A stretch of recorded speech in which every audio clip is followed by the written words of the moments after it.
what's up everybody? True Boxing here. Thank you for coming back to get hit with the truth.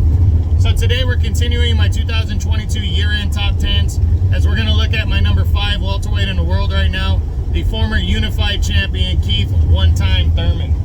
Keith Thurman entered the year coming off of a long layoff since he had lost to Pacquiao in 2019. He had not fought in pretty much 2.5 years again. It was another long ass layoff for Thurman, and he would end up returning in February as he headlined his own pay-per-view card and took on Mario Barrios, the former secondary champ at 140. But going into the fight, it was interesting because Thurman coming back after that long layoff, really in reality only fighting maybe twice in the last 5 years, or 3 times in the last 5 years, in total. It was looked at like, damn, how's he gonna return? Barrios was a guy at 140 who didn't accomplish much, but he fought like hell against Gervonta Tank Davis and ended up getting stopped, but he was always a big guy at 140. So 147 was gonna be more Barrios's weight. Excuse me. And Thurman, came in and, with a lot of questions because now Thurman is 34 years old. And he went in and absolutely dominated and outboxed Mario Barrios and really just put on a show. He really did box well and look good in this fight.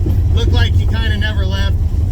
Really just beat up Mario Barrios for 12 rounds as he walked away with a unanimous decision.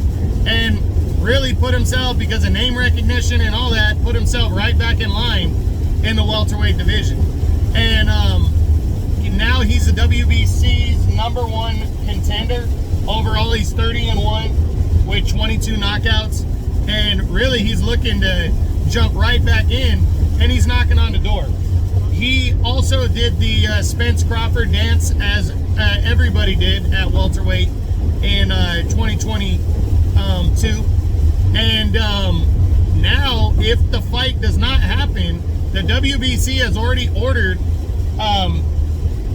Spence to fight Keith Thurman next. So Thurman could be cashing in on the biggest fight of his career in in the first half of the year. Right now, I think it's still 50-50 if Spence and Crawford happens. I think these two guys really do want to fight.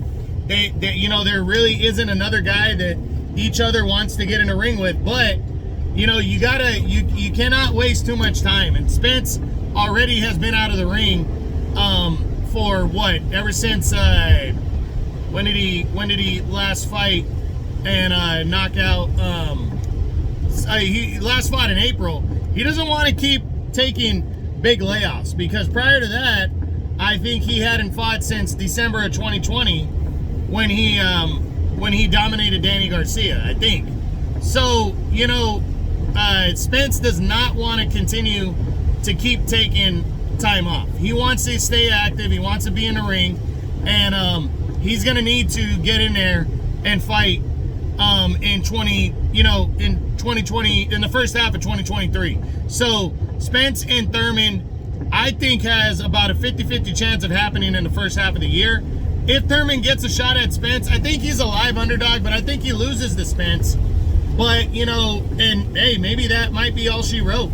But if he doesn't get the Spence fight, I think he's knocking on the door of fighting one of the younger fighters in the PBC that's on the rise. So we really got to wait and see for Thurman what's going to happen with Spence. But, if Spence decides to not fight Thurman, then he's got to give up that WBC belt. And, outside of a fight with Crawford, he's got to give up the WBC belt.